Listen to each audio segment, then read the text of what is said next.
Me llamo Javier Mendoza y tengo 85 años. Cuando miro atrás, al San Cristóbal de las Casas de 1943, todavía siento el peso de aquella tarde en que mi padre me vendió como si fuera ganado. A mis 13 años, fui entregado como esposo a doña Elena Montero, una viuda 20 años mayor que vivía atrapada en una promesa de luto eterno a su difunto marido. Recuerdo perfectamente el día que cambió mi vida. Estaba limpiando las herramientas en el pequeño taller de carpintería de mi padre. Mis manos, aún pequeñas para el trabajo duro, se movían con la agilidad que da la costumbre. Mi padre entró, con esa expresión que siempre anunciaba problemas. «Javier, deja eso y ven aquí», me ordenó, con la voz tensa que usaba cuando las deudas lo ahogaban. Me acerqué, limpiándome las manos en el pantalón gastado. Mi padre no era un hombre de muchas palabras, pero aquella tarde tenía algo importante que decir. «Siéntate», señaló un banco desgastado. «Hay algo que debes saber». Me senté, sintiendo un nudo en el estómago. Los últimos meses habían sido difíciles. Desde que mamá murió de fiebre, mi padre había cambiado. Bebía más, trabajaba menos, y las deudas crecían como maleza. «Don Emilio vino esta mañana», comenzó, refiriéndose al prestamista que nos acosaba desde hacía meses. «Quiere su dinero, o nos quitará el taller y la casa. Podemos trabajar más, papá. Yo puedo ayudar más», ofrecí con la ingenuidad de mis 13 años. Mi padre soltó una risa amarga. «No es tan simple, muchacho. Le debo más de lo que podríamos ganar en 2 años». Se pasó la mano por la cara, un gesto que hacía cuando estaba a punto de rendirse. «Pero he encontrado una solución», añadió, evitando mirarme a los ojos. «Doña Elena Montero, la viuda de don Alejandro, necesita un hombre en su casa». No entendí lo que insinuaba. «¿Quieres que trabaje para ella?», pregunté confundido. «No exactamente», contestó levantándose y dándome la espalda. «Ella ofreció pagar todas nuestras deudas a cambio de que te cases con ella». Las palabras cayeron como piedras. Me quedé inmóvil, incapaz de comprender lo que acababa de escuchar. «¿Casarme? Pero papá, solo tengo 13 años». «Ya lo sé», gritó, golpeando la mesa con el puño. Las herramientas saltaron. «¿Crees que no lo sé? Pero no tenemos opción. Es eso o la calle». «Pero esa señora debe tener más de 30 años», protesté, con la voz quebrándose. «Tiene 33», corrigió mi padre como si eso mejorara las cosas. «Es una mujer respetable, de buena familia. Te tratará bien, tendrás comida, educación, un techo seguro. No quiero casarme», susurré sintiendo cómo las lágrimas amenazaban con salir. Mi padre se acercó y, por primera vez en mucho tiempo, puso su mano en mi hombro. No con afecto, sino con la presión de quien impone su voluntad. «No es lo que quieres, es lo que debes hacer. Por la familia, por mí. La boda será el domingo». Y así, sin más discusión, mi infancia terminó un miércoles por la tarde en un taller de carpintería. El domingo llegó demasiado rápido. Me vistieron con un traje que había pertenecido a un primo mayor, ajustado apresuradamente por la vecina. Me peinaron y me dieron instrucciones sobre cómo comportarme frente a la que sería mi esposa. La ceremonia fue breve y discreta, en la pequeña capilla a las afueras del pueblo. Solo asistieron mi padre, el notario, el sacerdote y 2 testigos que no conocía. Y ella, doña Elena Montero, vestida completamente de negro, como correspondía a su estado de viudez perpetua. La primera vez que la vi de cerca fue en ese altar. Era una mujer de facciones severas, marcadas por un dolor que parecía haber congelado su capacidad de sonreír. No era fea, pero la rigidez de su rostro y la frialdad de sus ojos oscuros la hacían intimidante. Su pelo negro, recogido en un moño apretado, no mostraba ni una cana a pesar de sus 33 años. «Acepto», dijo ella con voz firme cuando le preguntaron. «Acepto», repetí yo, con un hilo de voz, sin entender realmente a qué me estaba comprometiendo. Después, firmamos papeles. Mi padre recibió un sobre que guardó rápidamente en su chaqueta. Me dio un abrazo seco. Susurró: «Pórtate bien y haz lo que ella diga», y se marchó sin mirar atrás. Me subí al carruaje de doña Elena, sentándome frente a ella, no junto a ella. Durante todo el trayecto a su casa, no intercambiamos ni una palabra. Yo miraba por la ventana, despidiéndome silenciosamente de las calles donde había crecido, de los amigos que ya no vería, de los juegos que ya no jugaría. La casa de doña Elena, ahora mi casa, era una mansión imponente en la zona más exclusiva de San Cristóbal. 3 pisos de piedra y madera noble, con ventanales cubiertos por pesadas cortinas que apenas dejaban entrar la luz. Al entrar, me sentí como si entrara en una tumba. «María te mostrará tu habitación», dijo doña Elena, dirigiéndose a una mujer mayor que nos esperaba en el vestíbulo. «Cenaremos a las 7. No llegues tarde». Y con eso, desapareció por un pasillo, dejándome con 1000 preguntas y un miedo que me helaba la sangre. María, el ama de llaves, me condujo al 3er piso, a una pequeña habitación al final de un largo corredor. «Aquí dormirás», explicó, señalando una cama individual junto a una ventana estrecha. «El baño está al final del pasillo. Tus cosas ya están en el armario». Mis cosas.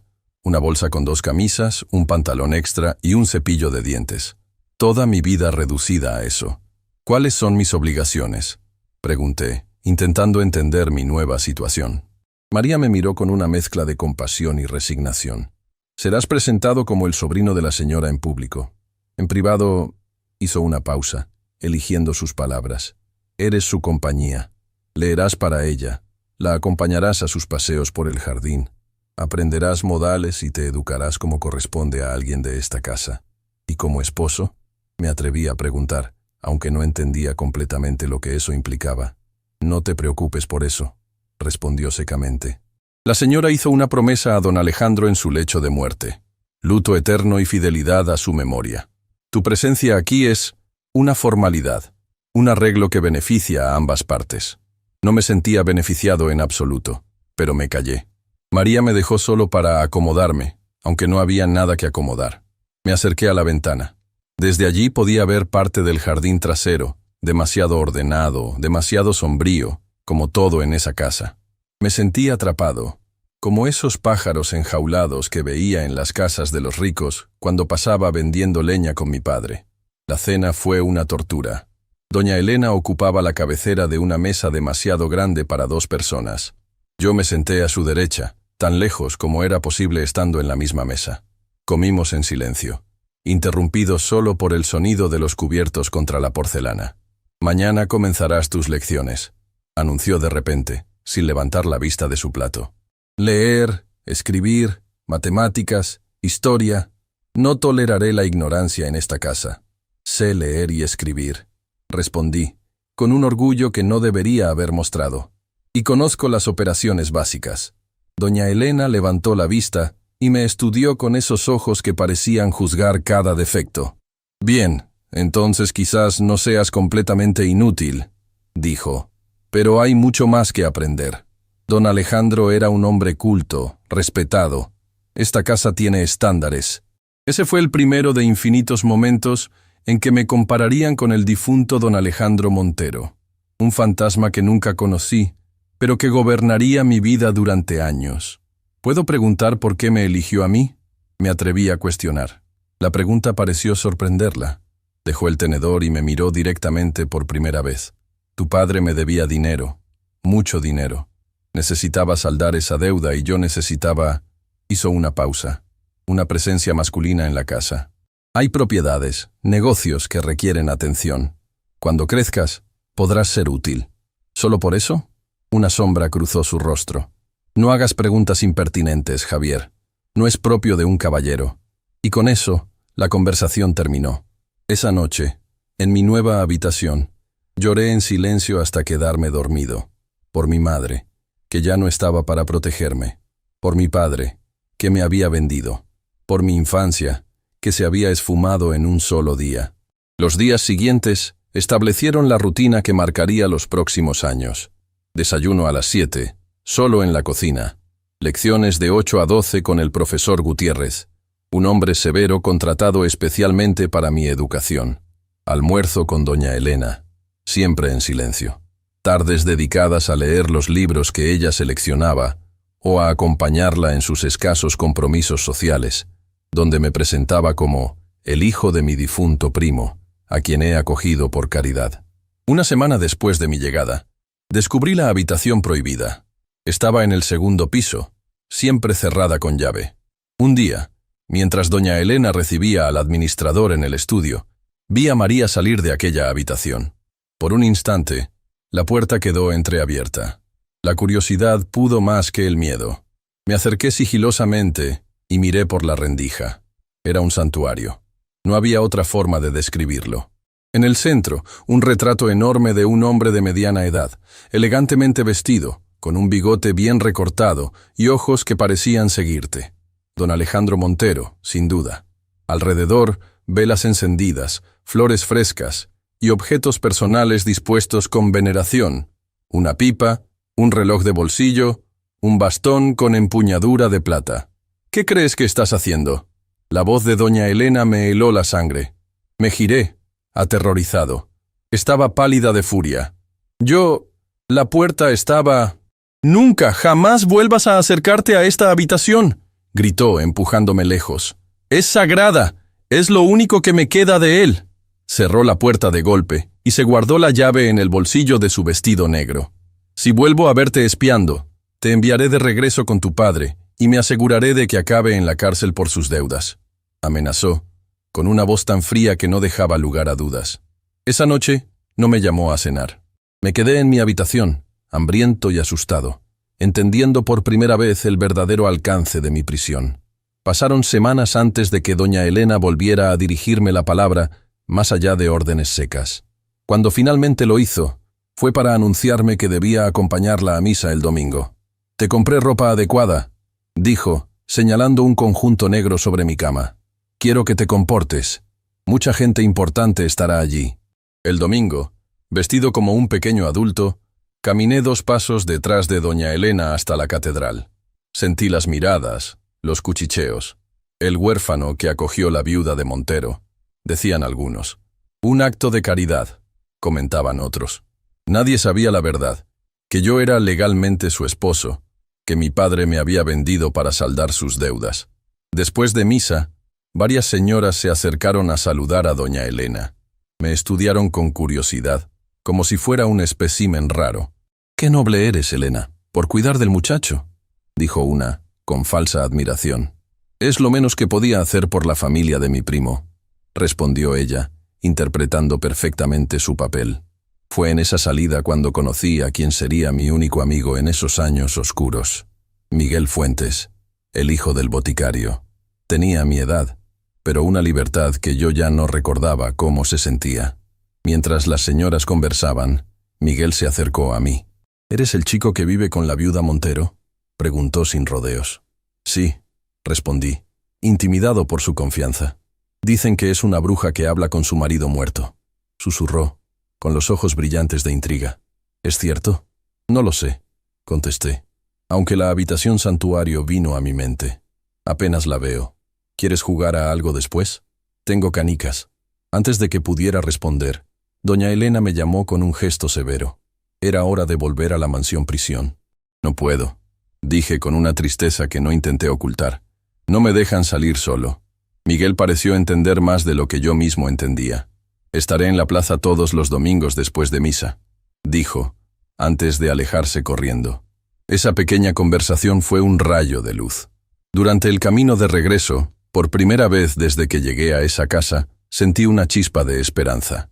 Tal vez, solo tal vez, no estaría completamente solo en mi jaula dorada. Aquella noche, mientras me preparaba para dormir, escuché a doña Elena hablar sola en su habitación. Me acerqué silenciosamente a su puerta y pegué la oreja. «Lo hice como prometí, Alejandro», decía con voz quebrada. «Hay un hombre en la casa de nuevo, para mantener tu nombre y manejar tus asuntos cuando crezca. Pero nunca, nunca tomará tu lugar en mi corazón. Te lo juro por mi vida». Me alejé, confundido y perturbado.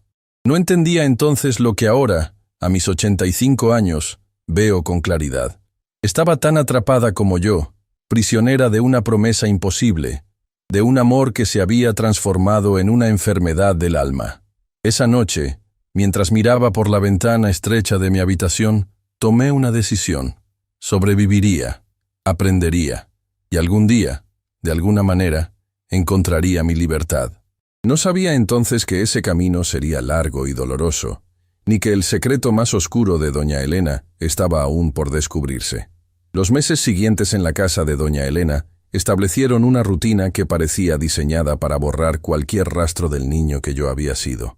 Cada minuto estaba regulado, cada actividad supervisada, cada palabra medida. Me convertí en una sombra silenciosa que se deslizaba por los pasillos de aquella mansión, intentando no despertar la ira de mi esposa carcelera. Las lecciones con el profesor Gutiérrez ocupaban la mayor parte de mis mañanas. Era un hombre severo pero justo, que parecía ignorar deliberadamente la extraña situación en la que me encontraba. Nunca preguntó por qué un niño de 13 años vivía con la viuda Montero, y yo nunca se lo expliqué.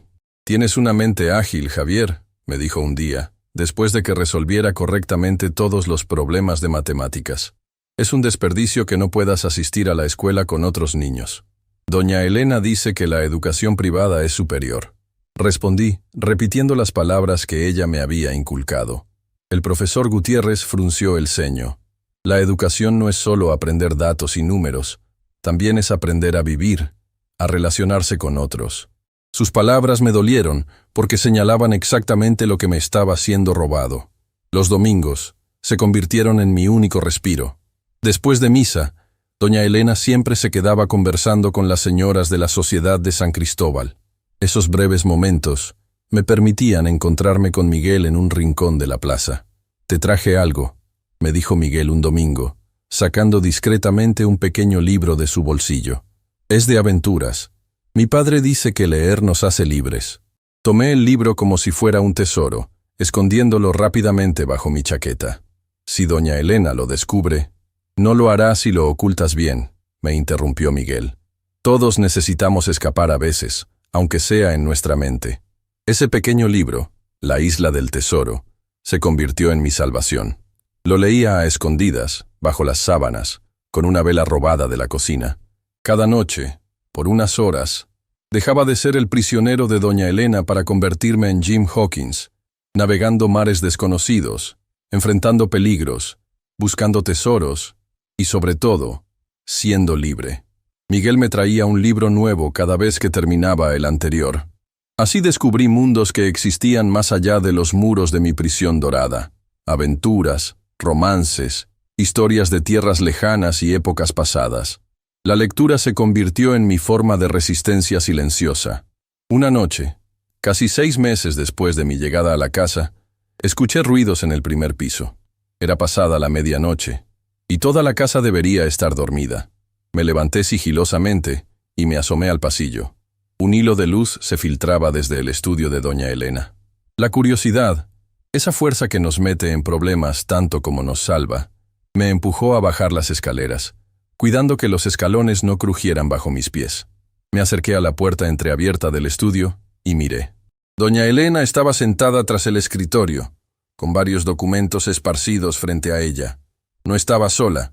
Un hombre que nunca había visto antes estaba de pie junto a ella, señalando algo en los papeles. Era alto, delgado, con un bigote fino y unas gafas que reflejaban la luz de la lámpara. «Esto no puede continuar así, Elena», decía el hombre con voz tensa. «Los negocios están cayendo en picada. Las decisiones que estás tomando son exactamente las que Alejandro habría tomado», interrumpió ella, con esa firmeza helada que yo conocía bien. «Alejandro está muerto, Elena», respondió el hombre, con una dureza que me sorprendió. Nadie le hablaba así a doña Elena. Y con todo respeto, él nunca habría aprobado vender la Hacienda del Sur para mantener esa fábrica obsoleta. La fábrica era su orgullo, insistió ella. Me hizo prometerle que la mantendría funcionando, pase lo que pase. El hombre suspiró, quitándose las gafas para frotarse los ojos. Esas promesas te están arruinando, Elena. A este ritmo, en 5 años no quedará nada del Imperio Montero. Hizo una pausa. ¿Y qué hay del chico? Mi corazón dio un vuelco al escuchar esa referencia a mí. ¿Qué hay con él?, preguntó doña Elena, súbitamente a la defensiva. Sabes perfectamente que ese matrimonio no es legal ni moral. Si se descubriera, nadie lo descubrirá, cortó ella. El juez Valverde se aseguró de que los papeles estuvieran en orden. Oficialmente, es mi sobrino acogido por caridad. ¿Y extraoficialmente? Presionó el hombre. ¿Qué planeas hacer con él cuando crezca? ¿Convertirlo en otro fantasma atrapado en esta casa? Doña Elena se levantó bruscamente, con tanta fuerza que la silla cayó hacia atrás. No te permito que cuestiones mis decisiones, Eduardo. Eres el abogado de la familia, no mi consejero personal. Soy amigo de la familia desde hace 30 años, respondió él sin intimidarse. Vi crecer a Alejandro. Fui testigo de su matrimonio contigo, y estuve con él en su lecho de muerte. Entonces deberías entender mejor que nadie la importancia de honrar sus últimos deseos, replicó ella. ¿Sus últimos deseos? Eduardo negó con la cabeza. Elena, estaba delirando de fiebre cuando te hizo prometer todas esas cosas imposibles. Nadie en su sano juicio le pediría a su esposa que renunciara a la vida, que se vistiera de negro para siempre, que nunca volviera a sonreír. Era su voluntad, insistió ella, con un fervor que rayaba en la locura, y la respetaré hasta mi último aliento. ¿Y qué hay de la otra promesa?, preguntó él bajando la voz, la que te hizo jurar sobre la Biblia, cuando aún estaba lúcido. Doña Elena se tensó visiblemente. No sé de qué hablas. Sabes perfectamente de qué hablo. Eduardo se acercó al escritorio y sacó un sobre amarillento de su maletín. Me dio esto para ti, con instrucciones de entregártelo 5 años después de su muerte si veía que seguías así. Le extendió el sobre. Doña Elena lo miró como si fuera una serpiente venenosa. Han pasado 7 años, Elena, continuó Eduardo. 2 más de los que él estipuló. He esperado, esperando que recapacitaras por ti misma, pero ya no puedo callar más. No quiero verlo. Doña Elena dio un paso atrás. Llévatelo. Es su letra, Elena. Sus palabras para ti. Su verdadera última voluntad. Desde mi escondite, contuve la respiración. Nunca había visto a doña Elena vulnerable, asustada. Por un instante, no era la viuda implacable, sino una mujer aterrorizada ante la posibilidad de enfrentar una verdad que no quería escuchar. Si me tienes algún aprecio, Eduardo, te irás ahora y nunca volverás a mencionar ese sobre, dijo finalmente, con voz temblorosa. Eduardo la miró con una mezcla de compasión y frustración. Como quieras, dijo, guardando el sobre en su maletín. Pero piensa en el chico, Elena. Javier no merece pagar por tus promesas imposibles. Escuchar mi nombre en esa conversación me sobresaltó. Retrocedí instintivamente, y mi pie golpeó una pequeña mesa del pasillo. El jarrón que estaba sobre ella se tambaleó. Alcancé a sujetarlo antes de que cayera, pero el ruido fue suficiente. La conversación dentro del estudio se detuvo abruptamente. ¿Hay alguien ahí?, llamó doña Elena. No esperé a ser descubierto. Corrí lo más silenciosamente que pude hacia las escaleras y subí a toda velocidad hasta mi habitación. Me metí en la cama y fingí dormir, con el corazón latiendo tan fuerte que temía que pudieran oírlo. Minutos después, escuché pasos en el pasillo. La puerta de mi habitación se abrió lentamente. A través de mis pestañas entreabiertas, vi a doña Elena observándome desde el umbral, con una vela en la mano. Permaneció allí un largo rato, estudiándome. Finalmente, cerró la puerta y se alejó. Esa noche no pude dormir. Las palabras que había escuchado daban vueltas en mi cabeza. ¿Qué contenía ese sobre? ¿Cuál era la verdadera última voluntad de don Alejandro? ¿Y por qué doña Elena tenía tanto miedo de conocerla? Al día siguiente, durante el desayuno, doña Elena actuaba con normalidad, como si la conversación de la noche anterior nunca hubiera ocurrido. Pero yo notaba algo diferente en ella. Una inquietud, una sombra en su mirada que antes no estaba allí. Hoy no tendrás lecciones con el profesor Gutiérrez, anunció, mientras revolvía su té sin beberlo. Vendrá un sastre a tomarte medidas para un nuevo traje. Habrá una recepción importante en 2 semanas, y quiero que estés presentable. ¿Qué recepción?, me atreví a preguntar. El aniversario de la muerte de don Alejandro, respondió, con esa voz que usaba siempre que mencionaba a su difunto esposo. 7 años. Vendrán personas importantes, autoridades, amigos de la familia. Quiero que te comportes impecablemente. 7 años. Las palabras de Eduardo resonaron en mi mente. Han pasado 7 años, Elena. 2 más de los que él estipuló.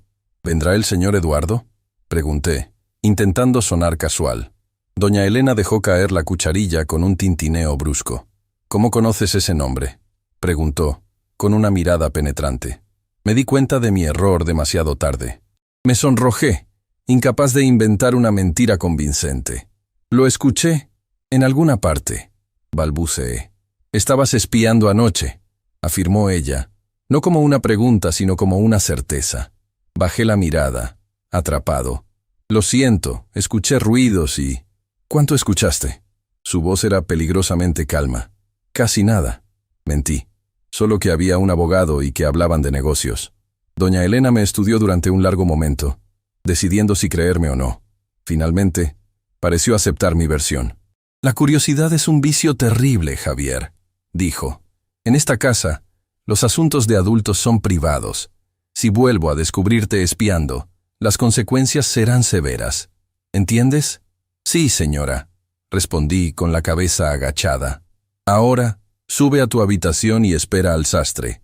Y recuerda, en la recepción estarás a mi lado en todo momento. Hablarás solo cuando te pregunten directamente, y te referirás a mí como mi tía.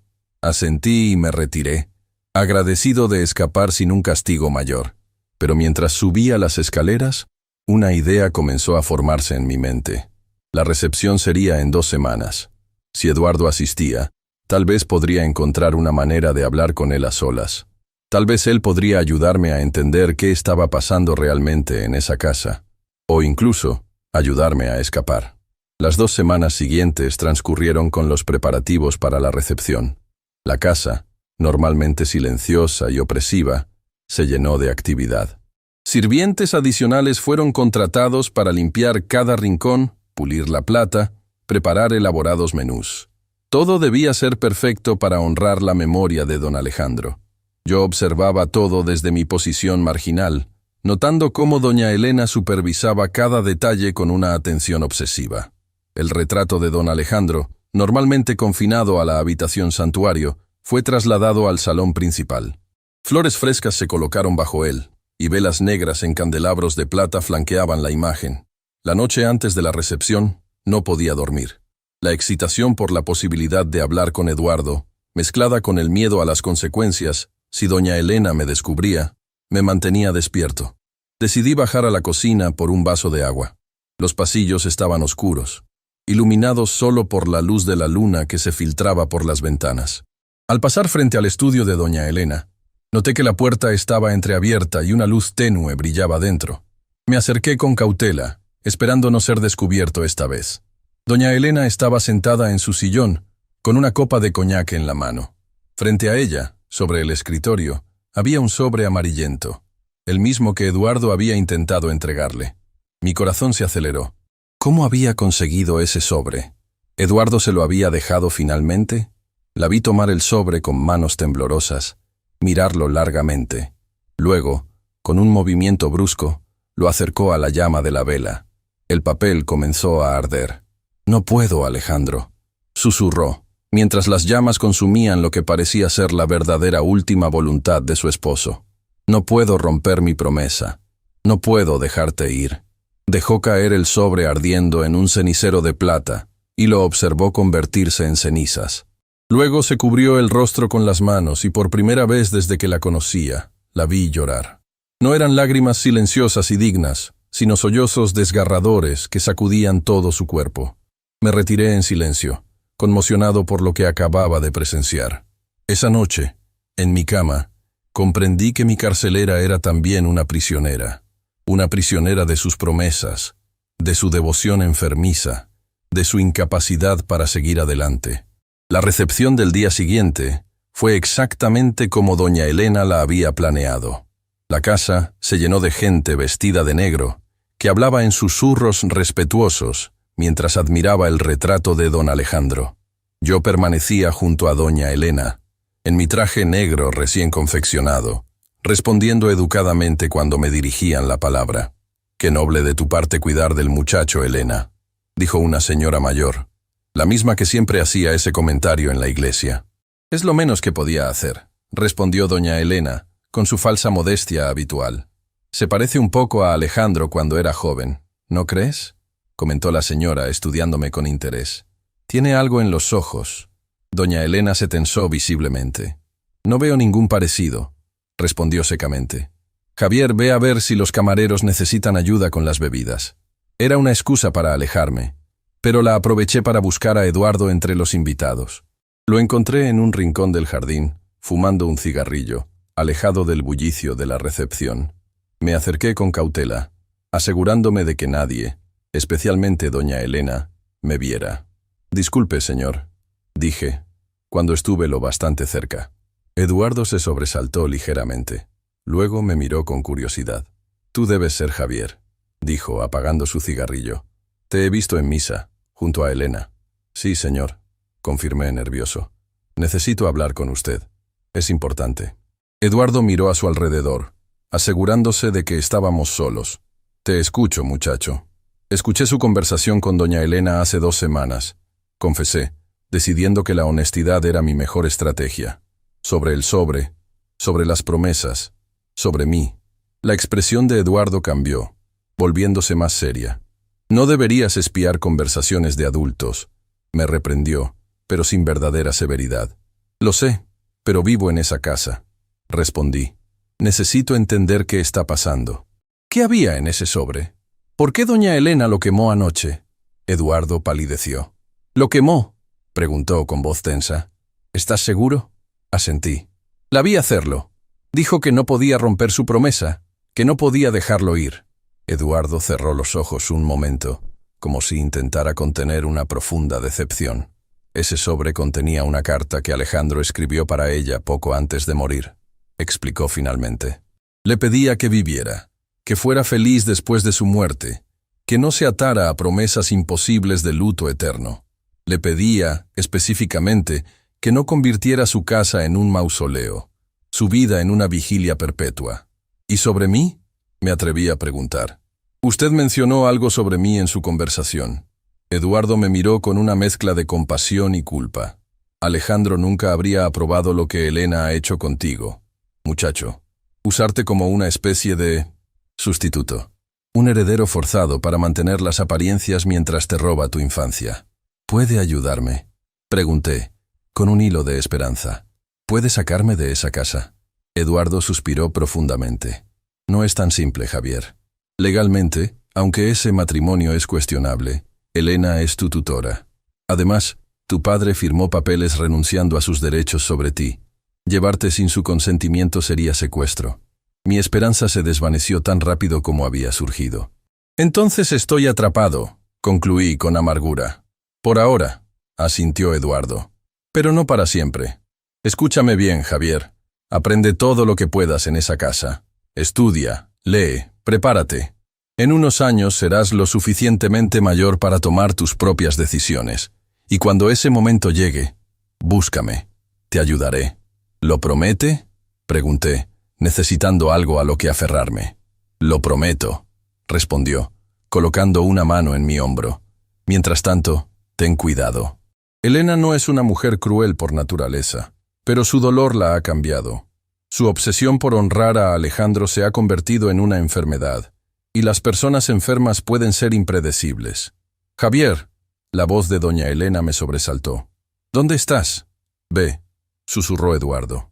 «No debe vernos hablando a solas». Asentí y me alejé rápidamente.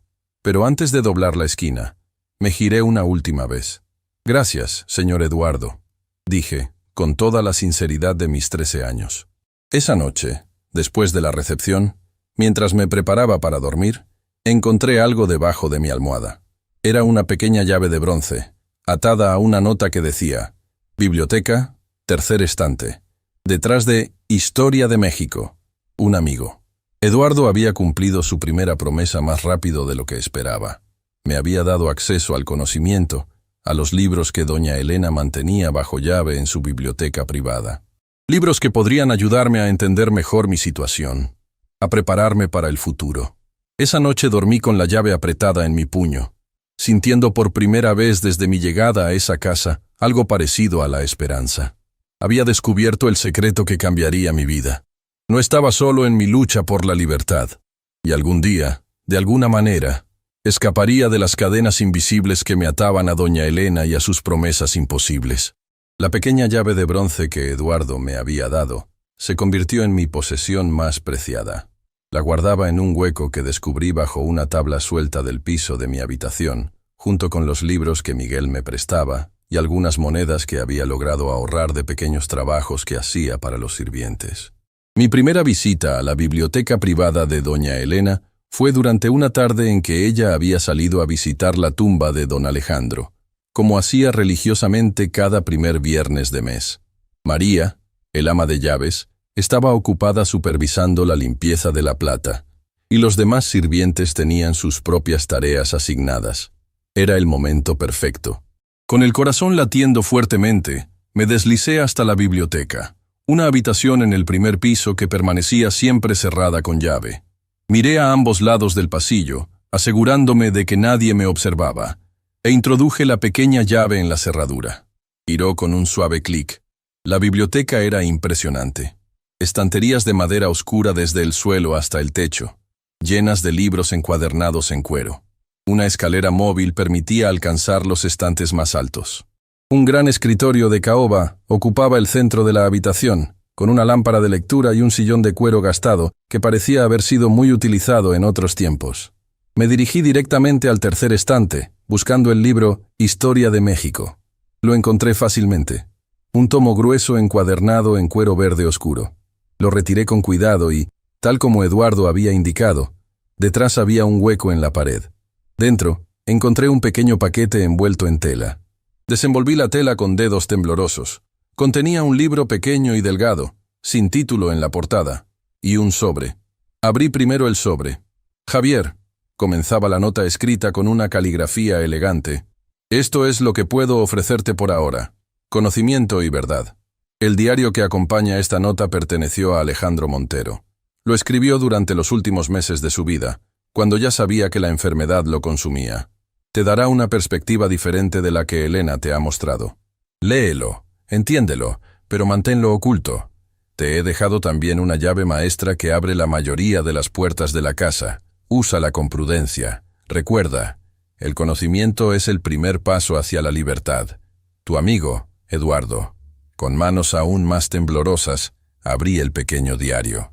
Las primeras páginas estaban fechadas 3 años antes de mi llegada a la casa.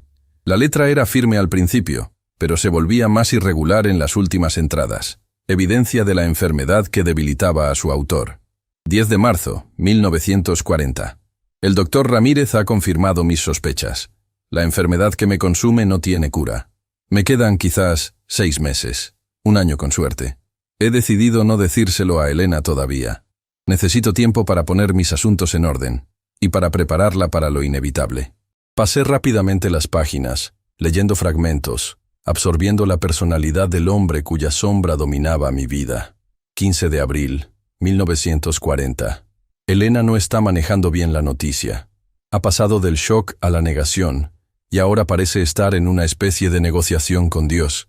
Ha traído sacerdotes, curanderos, médicos de la capital. Me someto a sus tratamientos para darle paz, aunque sé que nada cambiará mi destino. 3 de mayo, 1940. Me preocupa Elena. Hoy ha hecho una promesa que me ha helado la sangre. Ha jurado que si Dios me permite vivir, ella nunca volverá a usar colores, nunca volverá a celebrar fiestas, nunca volverá a sonreír si no estoy a su lado. Le he dicho que no quiero ese tipo de promesas, que la vida debe continuar. No me ha escuchado. 17 de junio, 1940. La enfermedad avanza más rápido de lo previsto. Los dolores son casi insoportables ahora. Elena apenas duerme, vigilándome día y noche. Temo que se esté destruyendo a sí misma en el proceso. Eduardo ha venido a verme. Le he confiado mis verdaderos deseos. Que Elena viva plenamente después de mi partida, que encuentre felicidad de nuevo. He escrito una carta que él le entregará cuando sea el momento adecuado. Las últimas entradas eran más breves, escritas con una letra casi ilegible. 25 de julio, 1940. Elena ha hecho jurar a María y a los demás sirvientes que mantendrán la casa exactamente como está ahora, que nada cambiará después de mi muerte. Está transformando nuestro hogar en un mausoleo y a sí misma en su guardiana. Dios mío, ¿qué he creado con mi amor? La última entrada, fechada 3 días antes de su muerte, me dejó sin aliento. 2 de agosto, 1940. Hoy, En un momento de claridad entre las brumas de la morfina, he hablado con Elena. Le he hecho prometer, con la Biblia como testigo, que vivirá después de mi muerte, que eventualmente dejará el luto atrás, que encontrará alegría nuevamente. Ha prometido, con lágrimas en los ojos. Quiero creerle. Necesito creerle. No puedo partir en paz sabiendo que mi ausencia la condenará a una vida de sombras. Eduardo tiene mis instrucciones, mi carta, mi voluntad real. Que Dios guíe sus pasos cuando yo ya no esté. Cerré el diario, conmovido y perturbado. Don Alejandro Montero no era el tirano obsesivo que había imaginado, sino un hombre que había amado a su esposa hasta el punto de preocuparse más por su futuro que por su propio sufrimiento. Y doña Elena había traicionado esa última voluntad, aferrándose a un luto enfermizo que la consumía, y de paso me había atrapado a mí en su telaraña. En el fondo del paquete encontré también la llave maestra que Eduardo mencionaba en su nota. Era antigua, de hierro forjado, más grande y pesada que la de la biblioteca. Con ella, muchas de las puertas cerradas de la casa se abrirían para mí. Escuché pasos en el pasillo, y rápidamente guardé el diario y las llaves en mis bolsillos. Coloqué Historia de México en su lugar, y me deslicé hacia la puerta. Pero antes de llegar, ésta se abrió. María, el ama de llaves, me miró con sorpresa, y luego con sospecha. «¿Qué haces aquí, Javier?», preguntó, entrecerrando los ojos. «Esta habitación está prohibida». La puerta estaba abierta. Mentí, intentando mantener la calma. Entré por curiosidad. Nunca había visto tantos libros. María no parecía convencida. «La señora no estará contenta si se entera de que has estado husmeando en su biblioteca privada». «Por favor, no le digas», supliqué. «Solo quería ver los libros. Me gusta leer». La expresión de María se suavizó ligeramente. «Siempre con un libro bajo el brazo, como tu padre», murmuró. «¿Mi padre?», pregunté sorprendido. «¿Conociste a mi padre?». María pareció darse cuenta de que había dicho algo que no debía. «Todo el mundo en San Cristóbal conoce a Héctor Mendoza», respondió rápidamente. «Era un buen carpintero antes de que los problemas lo alcanzaran. Había algo más allí, algo que María no estaba diciendo, pero no era el momento de presionar. «No le diré a la señora que te encontré aquí», decidió finalmente, «pero no vuelvas a entrar sin permiso. Si quieres libros, pídemelos a mí. Veré qué puedo hacer». «Gracias, María», dije, genuinamente agradecido. Mientras salía de la biblioteca, una idea comenzó a formarse en mi mente. María había conocido a mi padre, tal vez incluso antes de sus problemas con la bebida y las deudas. Tal vez ella sabía más sobre cómo había llegado yo realmente a esa casa. Decidí que, en el momento adecuado, intentaría descubrir qué sabía. Los meses siguientes establecieron una nueva rutina. Durante el día, era el obediente sobrino de doña Elena, asistiendo a mis lecciones, acompañándola a misa los domingos, comportándome exactamente como ella esperaba. Pero por las noches, cuando todos dormían, la casa se convertía en mi territorio de exploración. Con la llave maestra, accedía a habitaciones que siempre habían estado cerradas para mí. Descubrí el antiguo estudio de don Alejandro, convertido ahora en una especie de museo donde nada se había movido desde su muerte. Sus pipas seguían en la mesa, su abrigo colgado en el perchero, sus papeles dispuestos como si hubiera salido solo un momento y fuera a regresar en cualquier instante. También encontré una habitación en el ático llena de baúles con ropa de hombre, trajes elegantes que habían pertenecido a don Alejandro.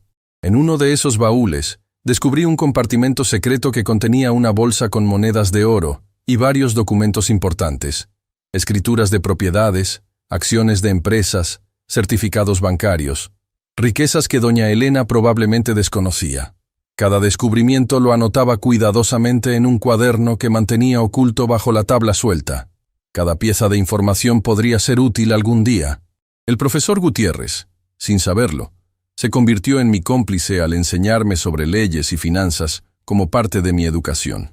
Yo absorbía esos conocimientos con especial interés, comprendiendo que serían las herramientas que necesitaría para mi eventual libertad.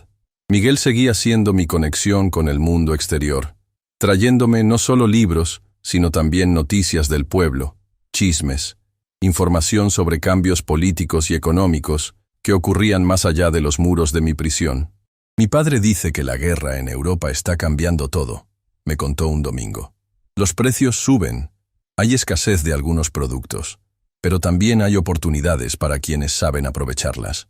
¿Qué tipo de oportunidades?, pregunté intrigado. Nuevos negocios, nuevas rutas comerciales. Mi padre ha ampliado la botica. Ahora importa medicamentos directamente. Dice que es tiempo de adaptarse o perecer. Sus palabras me hicieron pensar en los negocios de doña Elena, en cómo se aferraba a mantener todo exactamente como en tiempos de don Alejandro, rechazando cualquier cambio o adaptación. El abogado Eduardo tenía razón. A ese ritmo, el imperio Montero se desmoronaría. Un día, casi un año después de mi llegada a la casa, doña Elena enfermó. Comenzó con una tos persistente que empeoró hasta confinarla en cama con fiebre alta. El doctor Ramírez, el mismo que había atendido a don Alejandro, fue llamado urgentemente. Es una neumonía, diagnosticó después de examinarla. Necesitará reposo absoluto, medicamentos y cuidados constantes. Yo me encargaré, se ofreció María. Pero en los días siguientes, quedó claro que María sola no podía manejar la situación. Doña Elena requería atención día y noche, y el ama de llaves ya no era joven. Para sorpresa de todos, especialmente de mí mismo, me ofrecía ayudar. «Puedo vigilarla por las noches», dije, «para que María descanse». María me miró con asombro, tal vez preguntándose por qué querría ayudar a la mujer que me había comprado como si fuera ganado. Yo mismo no estaba seguro de mis motivos. Quizás era compasión por una mujer enferma. Quizás era curiosidad, la esperanza de que en su debilidad revelara más secretos. O quizás, simplemente, era la oportunidad de demostrarme a mí mismo que no era como ella, que podía ofrecer bondad incluso a quien me había causado daño. Las noches junto a la cama de doña Elena fueron extrañas e intensas. La fiebre la hacía delirar, hablando con personas invisibles, reviviendo momentos de su pasado. La mayoría de las veces hablaba con Alejandro, como si estuviera allí, a su lado. «¿Por qué me pediste eso, Alejandro?», murmuraba una noche, mientras yo le cambiaba el paño húmedo en la frente. «Sabes que no puedo olvidarte, no puedo seguir sin ti». En sus momentos de mayor lucidez, parecía sorprendida de encontrarme allí, cuidándola. «¿Por qué haces esto?», me preguntó una noche con voz débil pero clara. «¿Por qué me ayudas después de lo que te hice?». No tenía una respuesta preparada, así que dije la verdad. Porque es lo correcto. Y porque quizás, si alguien le hubiera mostrado a mi padre algo de compasión cuando la necesitaba, yo no estaría aquí ahora. Doña Elena me miró durante un largo momento, como si me viera realmente por primera vez. «Eres un buen chico, Javier», dijo finalmente. «Mejor de lo que merezco». Durante una de esas noches, mientras dormitaba en la silla junto a su cama, doña Elena tuvo un acceso de tos tan violento que la despertó. Le ayudé a incorporarse y le ofrecí agua. Cuando se calmó, se quedó mirando la fotografía de don Alejandro que mantenía en su mesita de noche. «¿Sabes lo que más extraño de él?», preguntó con una voz que no parecía dirigida a mí sino al vacío. Su risa. Alejandro tenía una risa que llenaba toda la casa. Desde que se fue, nadie ríe en esta casa. Era la primera vez que hablaba de don Alejandro como una persona real, no como un santo a venerar. «¿Cómo era él?», me atreví a preguntar. «Aparte de su risa». Doña Elena pareció sorprendida por la pregunta, pero la fiebre y el cansancio habían bajado sus defensas. «Era vibrante», respondió, con una sonrisa que nunca le había visto. Lleno de energía y planes, siempre pensando en el futuro, en expandir los negocios, en construir algo que durara. Le encantaban los libros, la música, los debates políticos. Podía discutir durante horas sobre cualquier tema. Hizo una pausa, perdida en sus recuerdos. «No siempre estábamos de acuerdo», continuó. «Yo era más cauta, más tradicional. Él siempre quería probar cosas nuevas, tomar riesgos, pero funcionábamos bien juntos. Yo lo anclaba y él me hacía volar». Su rostro se ensombreció. Cuando enfermó, todo cambió. Verlo deteriorarse día a día. Su voz se quebró. Le prometí tantas cosas mientras agonizaba, algunas sensatas, otras nacidas de la desesperación. Y después de su muerte, esas promesas se convirtieron en lo único que me mantenía en pie. mi razón para seguir viviendo. ¿Incluso las que él no quería que cumplieras? Pregunté, pensando en el diario, en la carta quemada. Doña Elena me miró con sorpresa, luego con sospecha. ¿Qué sabes tú de eso? Nada. Mentí. Solo que a veces, cuando la fiebre es alta, hablas como si Alejandro te hubiera pedido algo que no puedes hacer. Se relajó ligeramente. Los moribundos a veces piden cosas imposibles, dijo, más para sí misma que para mí. Alejandro quería que siguiera adelante, que volviera a ser feliz sin él. No entendía que eso era pedirme que respirara sin aire. La miré, realmente la miré, y por primera vez vi más allá de la tirana que había controlado mi vida.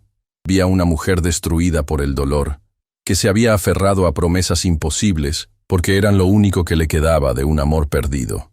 Tal vez, sugerí con cautela, no se trataba de olvidarlo, sino de honrarlo viviendo como él querría que vivieras. Doña Elena me miró largamente, como si esas palabras hubieran atravesado las capas de dolor y obsesión hasta tocar algo profundo en ella. «Eres sabio para tu edad, Javier», dijo finalmente. Demasiado sabio. La enfermedad de doña Elena duró 3 semanas. Gradualmente, la fiebre cedió y comenzó a recuperar sus fuerzas. Yo seguí ayudando con sus cuidados hasta que estuvo lo suficientemente bien para valerse por sí misma. El día que se levantó por primera vez, me llamó a su habitación. Estaba sentada junto a la ventana, más delgada y pálida, pero con una claridad en sus ojos que no había visto antes. «Siéntate, Javier», indicó señalando una silla frente a ella. «Hay cosas que debemos hablar». Me senté, nervioso, pero también curioso. «Tu cuidado durante mi enfermedad me ha hecho reflexionar», comenzó. «He sido injusta contigo. Te arranqué de tu hogar, de tu infancia, para satisfacer mis propias necesidades, para mantener una ilusión. No supe qué responder». Nunca había esperado escuchar algo parecido a una disculpa de sus labios. «No puedo deshacer lo que ya está hecho», continuó. «Los papeles están firmados, los acuerdos hechos. Pero puedo intentar rectificar en parte el daño». Se inclinó hacia adelante, mirándome directamente a los ojos. «¿Qué quieres, Javier? Si pudieras pedir algo, lo que sea, ¿qué sería?» La respuesta brotó instantáneamente. «Libertad», dije. «Quiero ser libre para decidir mi propio camino». Doña Elena asintió lentamente, como si hubiera esperado esa respuesta. «La libertad completa no puedo dártela todavía», dijo. «Eres menor de edad, y legalmente estás bajo mi tutela, pero puedo ofrecerte una libertad parcial, un comienzo». «¿Qué significa eso?», pregunté, desconfiado pero esperanzado. «Significa que podrás asistir a la escuela en Tuxtla, como interno. Vendrás a casa durante las vacaciones, para mantener las apariencias, pero el resto del tiempo estarás allí, aprendiendo, preparándote para el futuro». Era más de lo que había soñado conseguir tan pronto. «¿Por qué Tuxtla?», pregunté. «¿Por qué no aquí en San Cristóbal?». «Porque necesitas distancia», respondió. «De esta casa, de mí, de todo lo que ha ocurrido. Y porque allí nadie te conoce. Nadie sabe sobre nuestro arreglo. Podrás ser simplemente Javier Mendoza, un estudiante más». La oportunidad era demasiado buena para cuestionarla. «¿Cuándo?», pregunté, sintiendo que mi corazón se aceleraba. «El nuevo curso comienza en septiembre. Tienes 2 meses para prepararte». No pude contener una sonrisa, la primera genuina desde que había llegado a esa casa. «Gracias», dije, con sinceridad. Doña Elena hizo un gesto de reconocimiento, pero luego su expresión se volvió más seria. «Hay una condición, Javier. Debes prometerme que no hablarás con nadie sobre la naturaleza exacta de nuestra relación. Para el mundo eres mi sobrino, acogido por caridad tras la muerte de tus padres. Era un pequeño precio a pagar por mi libertad. Lo prometo», acepté. Mientras me levantaba para retirarme, doña Elena añadió algo más. «He instruido a Eduardo para que prepare un fondo para tus estudios. No solo la escuela secundaria, sino también la universidad, si así lo deseas. Es lo menos que puedo hacer». Asentí, agradecido pero cauteloso. Había aprendido a no confiar completamente en los repentinos cambios de corazón. Esa noche, solo en mi habitación, revisé mis escondites, mis notas, mis pequeños tesoros acumulados durante mi tiempo en la casa. El diario de don Alejandro, las llaves, los libros de Miguel, el dinero ahorrado, todo lo que había recopilado pensando en un futuro escape. Ahora la puerta se abría ante mí, no necesitaba escapar. Pero la prudencia que había desarrollado en ese año de cautiverio me aconsejaba mantener mis secretos, mis recursos. La oferta de doña Elena parecía sincera, pero había aprendido que en esa casa nada era exactamente lo que parecía. 2 días después, logré encontrar a María a solas en la cocina. Era el momento de resolver al menos uno de los misterios que me rodeaban. María, comencé, después de asegurarme de que estábamos solos. Hace tiempo mencionaste a mi padre como si lo conocieras bien. ¿Qué sabes realmente sobre él? María dejó de amasar el pan y me miró con una mezcla de sorpresa y resignación. Sabía que algún día preguntarías, dijo. Sí, conocí a tu padre, Héctor. Todos en esta casa lo conocimos. ¿Qué quieres decir? María se limpió las manos en el delantal y se sentó, indicándome que hiciera lo mismo. Tu padre trabajó aquí, en esta casa, durante casi 10 años, reveló. Era el ebanista personal de don Alejandro, su hombre de confianza para todos los trabajos en madera. Hizo la mayoría de los muebles que ves en esta casa. La revelación me dejó sin aliento. Nunca me había dicho que había trabajado para los Montero. ¿Qué pasó?, pregunté. ¿Por qué se fue? Tuvo un desacuerdo con don Alejandro, respondió María, eligiendo cuidadosamente sus palabras. Sobre dinero, creo, o tal vez sobre otra cosa. Nunca lo supe con certeza. Solo sé que un día estaba aquí, y al siguiente se había ido, con una carta de recomendación y suficiente dinero para abrir su propio taller en el pueblo. ¿Y mi madre? ¿También trabajaba aquí? No, ella era de una familia de comerciantes. La conoció después de dejar esta casa. Se casaron rápido, hubo rumores. ¿Qué rumores? María hizo un gesto desdeñoso con la mano. Nada importante. Chismes de pueblo. Lo que importa es que cuando don Alejandro murió y tu padre comenzó a tener problemas, doña Elena vio una oportunidad. ¿Oportunidad para qué? Para tener un Mendoza de nuevo en esta casa, respondió María, con una mirada significativa, aunque fuera de una manera diferente. Antes de que pudiera preguntar más, escuchamos pasos en el pasillo. María volvió rápidamente a su masa y yo fingí ayudarla. Pero había obtenido suficiente información para comprender que había más en la historia de mi llegada a esa casa que un simple arreglo financiero. Había un pasado compartido entre mi familia y los Montero, secretos y tal vez rencores que habían jugado un papel en mi destino. Mientras ayudaba a María con el pan, me prometí a mí mismo que algún día descubriría toda la verdad. Pero por ahora, me conformaría con la promesa de libertad que Tuxtla representaba. Un paso a la vez, me recordé. Un paso a la vez hacia mi verdadera vida. El día de mi partida a Tuxtla, amaneció con una claridad que parecía un presagio de lo que vendría. Mi pequeña maleta estaba preparada desde la noche anterior, conteniendo la ropa nueva que doña Elena había mandado hacer para mí, algunos libros, y escondidos en el forro, mis tesoros, el diario de don Alejandro, las llaves y el dinero que había logrado ahorrar.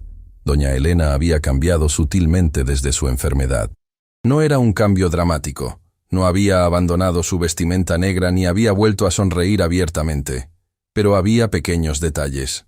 Las cortinas de algunas habitaciones ahora permanecían abiertas durante el día, permitiendo que la luz entrara.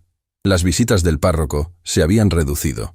Y lo más sorprendente, había comenzado a revisar los negocios de la familia con Eduardo, considerando algunas de las modificaciones que él llevaba años sugiriendo. La mañana de mi partida, me llamó a su estudio. Estaba sentada tras el escritorio, con varios documentos frente a ella. «Siéntate, Javier», indicó, señalando la silla frente a ella. «Hay asuntos que debemos tratar antes de tu partida». Me senté, nervioso pero expectante. «Estos son los papeles de tu matrícula en el Instituto San Martín», dijo, mostrándome un sobre sellado. «El director, el padre Jiménez, es un viejo amigo de la familia. Te ha aceptado a pesar de que el curso ya comenzó. Estarás en el internado, pero tendrás permitido salir los fines de semana si mantienes buenas calificaciones». Asentí, absorbiendo la información. «También he abierto una cuenta bancaria a tu nombre», continuó, deslizando otro documento hacia mí. «Eduardo será el administrador hasta que cumplas 18 años. pero tú tendrás acceso a una asignación mensual para tus gastos personales. Es más de lo que necesitarás, pero no quiero que pases privaciones. La generosidad me sorprendió. Era más de lo que había esperado. Gracias, dije sinceramente. Es muy generoso de tu parte. Doña Elena hizo un gesto desdeñoso, como si el dinero no importara. Hay algo más, añadió, y noté que su voz se tensaba ligeramente. Eduardo me ha estado presionando para que te cuente toda la verdad antes de que te vayas. Dice que tienes derecho a saberlo. Mi corazón se aceleró. ¿La verdad? ¿Sobre qué? No entiendo, dije, aunque una parte de mí comenzaba a sospechar. Doña Elena se levantó y caminó hacia la ventana, dándome la espalda. Tu padre no fue solo un empleado de esta casa, comenzó, con voz controlada. Héctor Mendoza era el hermano menor de Alejandro. La revelación me golpeó como un puño. ¿Mi padre era el hermano de don Alejandro? Eso significaba que... Sí, Alejandro Mendoza Fuentes, confirmó, como si leyera mis pensamientos. Tomó el apellido Montero al casarse conmigo, para complacer a mi padre, que no tenía hijos varones y quería que el apellido continuara. Se giró para mirarme, estudiando mi reacción. Héctor y Alejandro tuvieron una fuerte discusión poco antes de la enfermedad de Alejandro, continuó. Algo relacionado con la administración de los negocios familiares. Héctor quería modernizar, tomar riesgos que Alejandro consideraba imprudentes. La disputa se volvió tan amarga que Héctor abandonó la casa, rechazando cualquier ayuda de su hermano. ¿Por qué nunca me lo dijo?, pregunté, aturdido por la revelación. ¿Por qué nunca mencionó que tenía un hermano, que yo tenía un tío? El orgullo, respondió doña Elena con una sonrisa triste. Los hermanos Mendoza compartían esa cualidad, para bien o para mal. Héctor prefirió luchar solo, incluso cuando las cosas empeoraron después de la muerte de tu madre. Se volvió a sentar, esta vez no detrás del escritorio, sino en la silla junto a la mía. Cuando supe que Héctor estaba arruinado, ahogado en deudas, vi una oportunidad, confesó, una forma de traer a un Mendoza de vuelta a esta casa, de mantener viva la sangre de Alejandro bajo este techo. Ofrecí pagar sus deudas a cambio de ti. ¿Y el matrimonio?, pregunté, recordando aquella ceremonia surrealista. ¿Por qué esa farsa? Porque necesitaba asegurar tu posición legalmente, explicó. Como mi esposo, aunque fuera solo en el papel, tendrías derecho a parte de la herencia. Como simple sobrino acogido, no tendrías nada. Era tanto para procesar.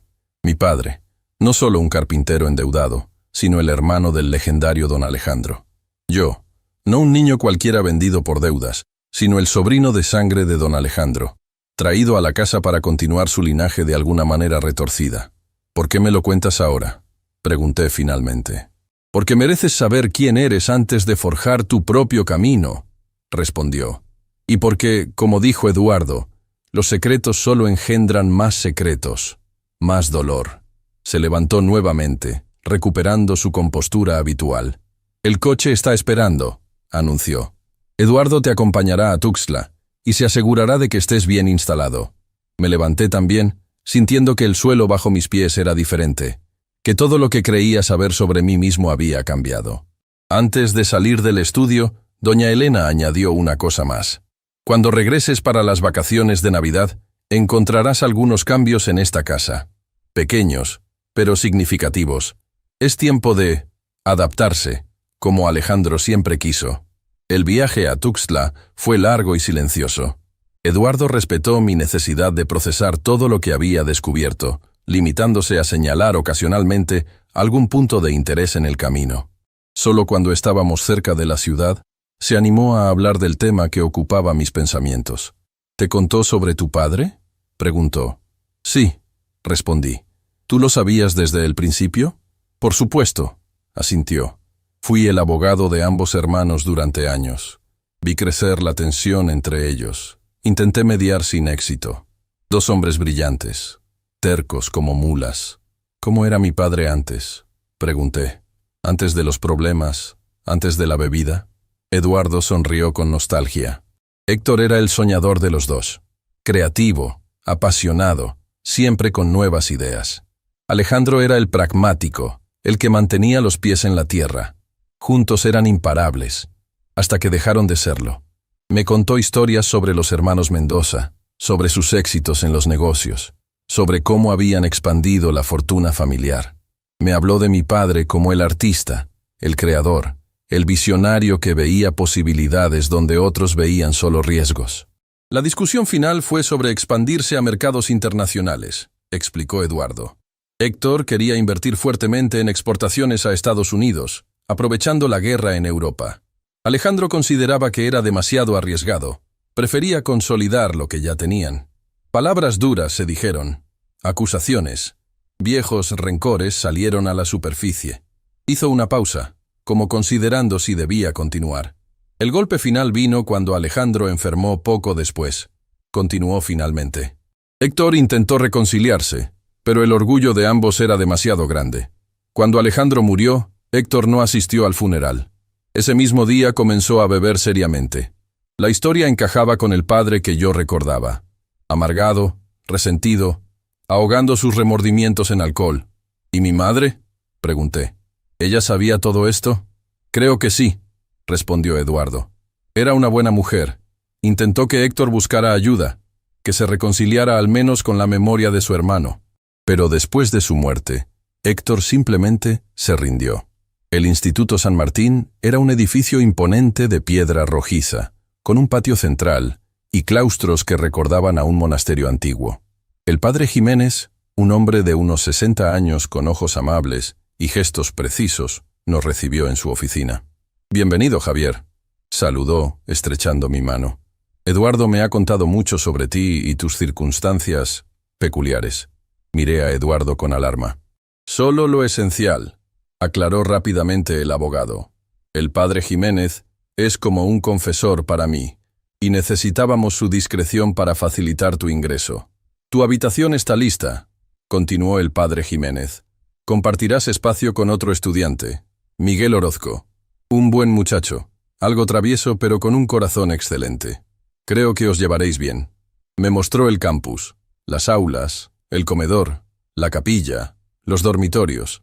Todo parecía limpio, organizado, pero sin la rigidez opresiva de la mansión Montero. Había risas en los pasillos, grupos de chicos conversando animadamente, un sentido de vida que había estado ausente en mi existencia durante el último año. Cuando llegó el momento de despedirnos, Eduardo me entregó un sobre adicional. «De mi parte», dijo, «es la dirección de mi oficina en la ciudad y un número donde puedes localizarme en cualquier momento. Si necesitas algo, lo que sea, no dudes en contactarme». Le agradecí con sinceridad, reconociendo que sin su intervención, sin sus pequeñas ayudas a lo largo de mi tiempo en la casa Montero, mi situación habría sido mucho más desesperada. «Tu tío Alejandro estaría orgulloso», añadió antes de marcharse. «Tenías razón al ver más allá de las apariencias con Elena. No es una mala persona, solo alguien perdida en su dolor. Tu compasión hacia ella durante su enfermedad fue lo que finalmente la hizo reconsiderar su camino».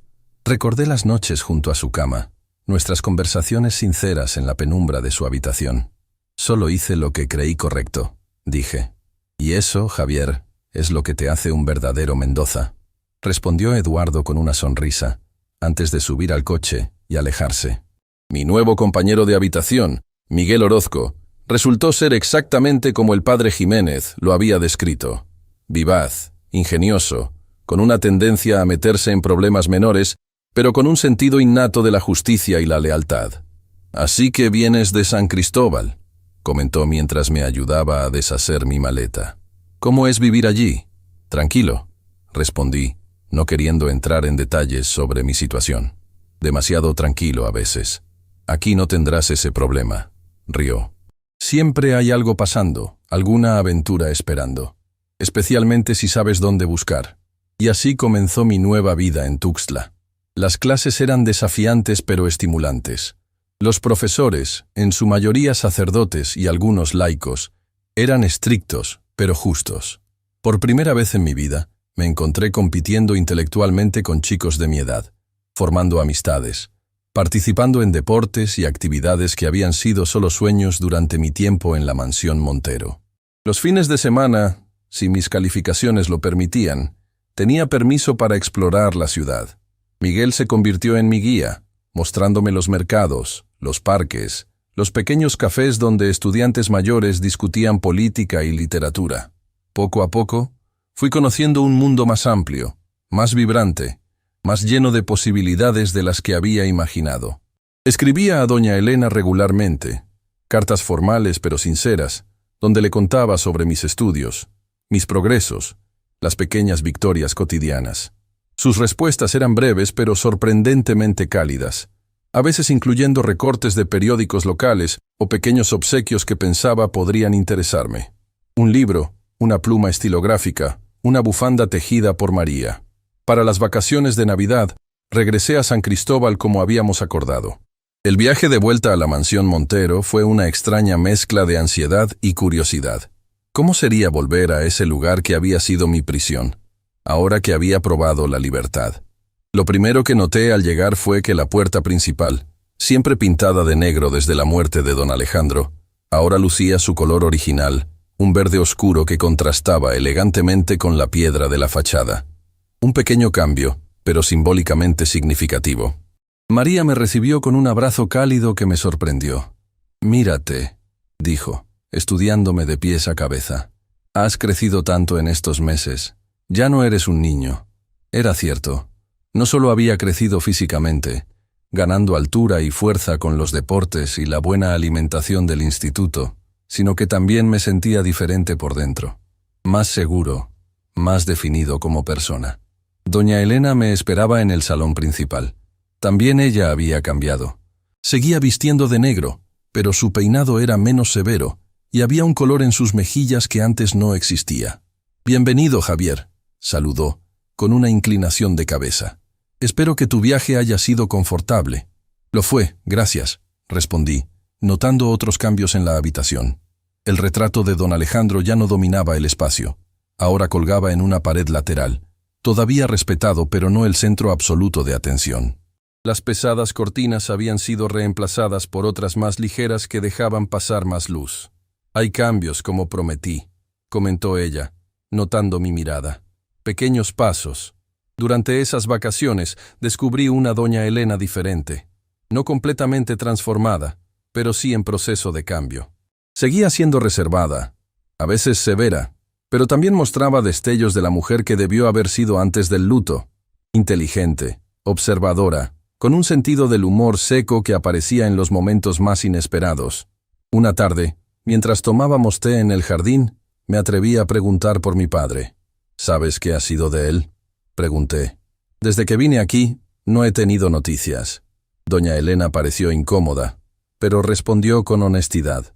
«Después de entregarte a mí, usó el dinero para saldar sus deudas más urgentes y luego se marchó de San Cristóbal», dijo. «Según Eduardo, se fue a la capital. Intentó localizarlo hace unos meses, cuando decidí que merecías saber la verdad, pero nadie sabe de su paradero actual». La noticia me entristeció, pero no me sorprendió. Mi padre siempre había sido un hombre en fuga, huyendo de sus responsabilidades, de sus remordimientos, de sí mismo. «Si alguna vez deseas buscarlo», añadió doña Elena, «tienes mi apoyo, financiero y de cualquier otro tipo que necesites». «Gracias», respondí, genuinamente agradecido por el ofrecimiento. «Tal vez algún día, pero por ahora prefiero concentrarme en mis estudios, en mi futuro», asintió, como aprobando mi decisión. Las vacaciones pasaron rápidamente, y pronto llegó el momento de regresar a Tuxtla. Esta vez, la despedida fue diferente. No había tensión, no había miedo, solo el reconocimiento mutuo de que nuestras vidas estaban tomando nuevos rumbos. «Cuídate, Javier», dijo doña Elena, mientras el coche esperaba en la entrada. «Y recuerda que, a pesar de todo, esta sigue siendo tu casa, si alguna vez la necesitas». Los años siguientes establecieron un patrón. Estudiaba en Tuxtla. Volvía a San Cristóbal para las vacaciones. Cada vez que regresaba, encontraba pequeños cambios en la mansión Montero. Una habitación redecorada, un nuevo jardín, ventanas más grandes. Doña Elena, lentamente, paso a paso, estaba permitiendo que la vida regresara a esa casa que había sido un mausoleo. Cuando cumplí 18 años, Eduardo me entregó formalmente el control de mi cuenta bancaria. Para mi sorpresa, no solo contenía la asignación mensual que doña Elena había establecido, sino también una suma considerable que ella había depositado como compensación por los años perdidos, según explicó el abogado. «¿Qué piensas hacer ahora?», preguntó Eduardo, mientras revisábamos los documentos. «Podrías ir a la universidad en la Ciudad de México, estudiar lo que quieras». «Eso haré», confirmé. «He sido aceptado en la Facultad de Derecho». Eduardo sonrió con aprobación. «Una elección excelente. El mundo necesita abogados con tu perspectiva, con tu experiencia de vida». Mi decisión de estudiar Derecho no había sido casual. Quería entender los sistemas que permitían que un niño fuera vendido como esposo, que familias se destruyeran por deudas, que el poder y el dinero dictaran las reglas. Y quería cambiar esos sistemas, ayudar a quienes, como yo, se encontraban atrapados en situaciones imposibles. Antes de partir hacia la Ciudad de México, tuve una última conversación importante con doña Elena. Estábamos en su estudio, el mismo donde años atrás había quemado la carta de don Alejandro. «He redactado un nuevo testamento», anunció sin preámbulos. «Como no tengo hijos biológicos, he decidido dejarte la mitad de mis bienes. La otra mitad irá a varias obras de caridad». La noticia me sorprendió. «No es necesario», protesté. «Ya has hecho suficiente por mí». «No lo hago solo por ti», respondió. «Lo hago por Alejandro, por Héctor, por la familia Mendoza, y lo hago por mí misma, para cerrar un círculo que comenzó con una promesa imposible y un acto de desesperación». Comprendí entonces que este era su manera de redimirse, de corregir el daño que había causado. «Hay algo más», continuó, sacando un sobre de su escritorio. «Eduardo finalmente localizó a tu padre». Mi corazón dio un vuelco. «¿Dónde está?», pregunté, con una mezcla de ansiedad y esperanza. «En un hospital en Veracruz», respondió con delicadeza. «Su salud es frágil. Los años de bebida han causado estragos. Los médicos dicen que le quedan pocos meses». Tomé el sobre con manos temblorosas. Contenía la dirección del hospital y una carta del médico tratante detallando la condición de mi padre. «He arreglado todo para que reciba la mejor atención posible», añadió doña Elena. «Y hay un boleto de tren a Veracruz, si deseas verlo antes de partir a la Ciudad de México». Esa noche, solo en mi habitación, tomé mi decisión. Iría a Veracruz. No por obligación, no por un sentido abstracto del deber filial, sino porque necesitaba cerrar ese capítulo de mi vida antes de comenzar uno nuevo. Necesitaba ver al hombre que me había vendido, entender sus razones, tal vez incluso perdonarlo. El reencuentro con mi padre fue tan doloroso como revelador. Apenas lo reconocí en el hombre demacrado que yacía en la cama del hospital, con la piel amarillenta por la cirrosis y los ojos hundidos en un rostro envejecido prematuramente. «¿Javier?», preguntó con voz débil cuando me vio entrar. «¿Realmente eres tú?». «Soy yo, papá», confirmé sentándome junto a su cama. «Dios mío, eres la viva imagen de Alejandro cuando era joven», murmuró, con una mezcla de asombro y dolor. Nuestra conversación fue difícil, llena de silencios incómodos y verdades a medias. Le conté sobre mis estudios, sobre mis planes para la universidad, evitando mencionar los detalles más oscuros de mi tiempo en la mansión Montero. Cuando finalmente me armé de valor para preguntarle por qué me había entregado a doña Elena, su respuesta me sorprendió. «Fue el mayor error de mi vida», admitió, con lágrimas en los ojos.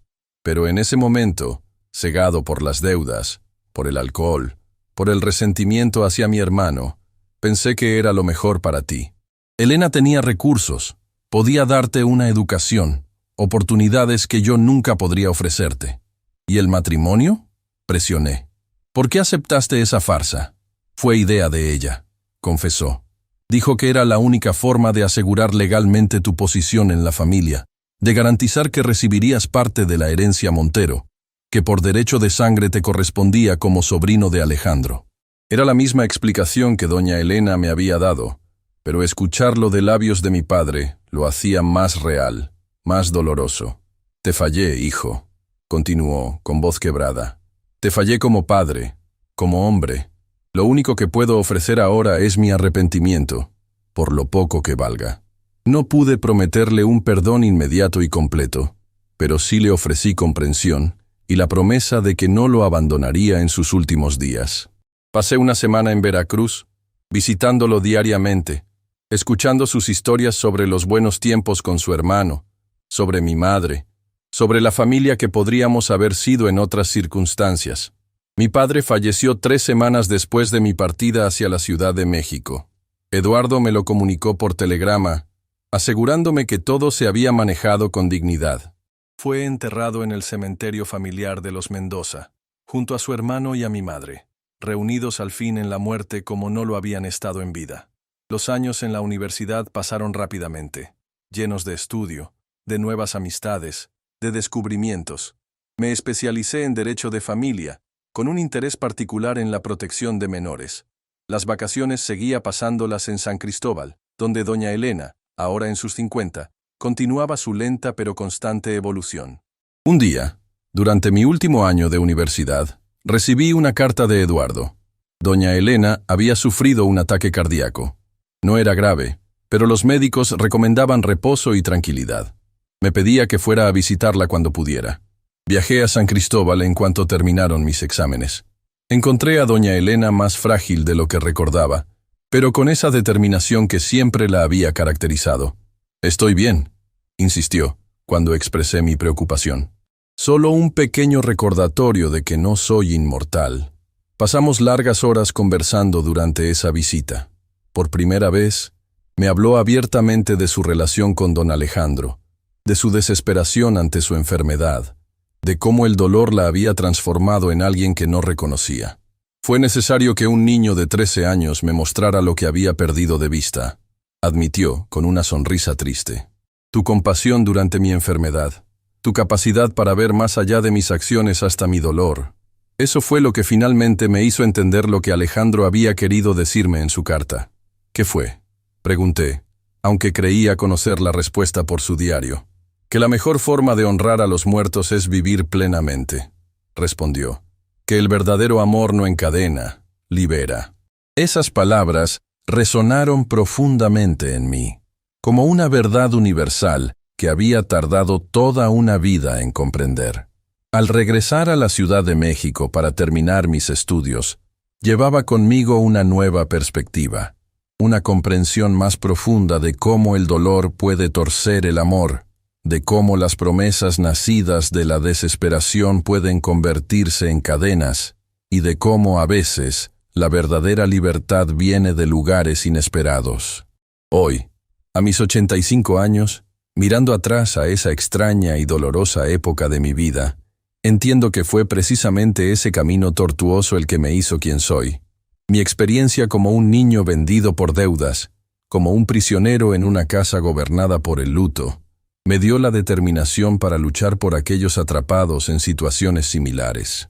Mi carrera como abogado me permitió cambiar leyes, proteger a niños vulnerables, asegurar que ningún padre pudiera entregar a su hijo como se entrega una propiedad.